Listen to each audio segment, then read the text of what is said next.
김정은 위원장이 대한민국 지도에서 서울 주변과 계룡대 부근을 손가락으로 가리키는 모습이 공개됐습니다.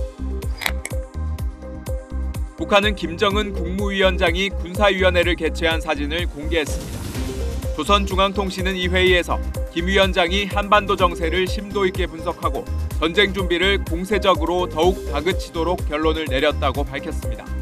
김 위원장은 적의 군사력 사용을 사전에 제압하며 전쟁 발생 시 적의 공격 행동을 일제히 소멸하기 위한 기본은 강한 군대가 준비되는 것이라고 밝혔습니다.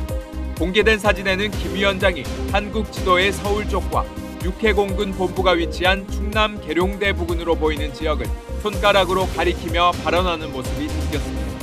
이번 회의는 21일부터 실시되는 한미연합 연습을 앞두고 대응 방안을 마련한 차원으로 분석됩니다.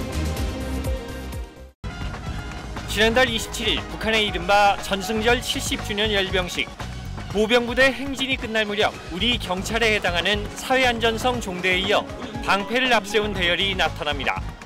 뒤로 총을 맨 채 개를 끌고 있는 부대원들은 헬멧을 쓰고 방패도 들었습니다. 전형적인 시위 진압 부대의 모습입니다. 북한은 이 부대의 임무가 반체제 시위 진압에 있음을 숨기지 않았습니다. 사회주의 제도와 미의 일심단결을 해치려는 온갖 계급적 원수들의 악랄한 준동을 무자비하게 쳐갈길. 북한 열병식에 시위 진압 부대가 등장한 것은 지난해 4월에 이어 두 번째입니다.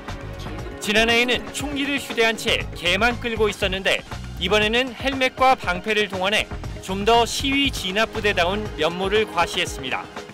주목할 점은 지난해에는 사회안전성 종대의 일부로 소개됐던 부대가 이번에는 사회안전군 무장기동부대 종대라는 별도의 이름으로 불려 규모가 좀 더 확대됐을 가능성이 있다는 것입니다.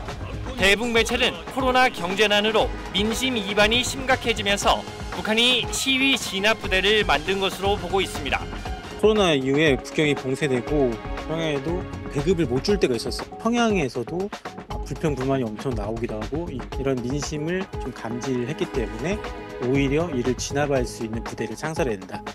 폭압적 통치가 행해지고 있는 북한에서 반체제 시위가 일어나기는 어렵습니다. 그럼에도 시위 진압 부대까지 만든 것을 보면 북한 당국이 느끼는 민심 이반에 대한 우려가 생각보다 큰 것으로 보입니다. SBS 안정식입니다. 북한이 김정은 총비서가 사격하는 모습을 공개했습니다. 조선중앙통신은 김정은이 군수공장들을 현지 지도한 소식을 전하면서 직접 사격하는 사진도 공개했습니다. 책상 위에 거치된 저격용 소총을 표적을 향해 쏘는 모습입니다.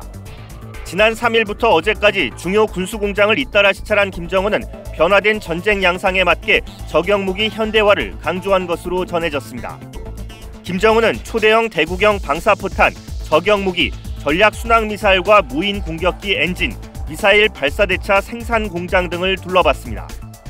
특히 올해 초 해임됐던 박정천 전 당중앙군사위원회 부위원장이 수행에 눈길을 끌었습니다. 박정천은 해임된 뒤 모습을 드러내지 않았는데 이번에 김정은의 시찰 일정에 동행하면서 다시 중요 직책으로 복귀했을 가능성이 제기됩니다.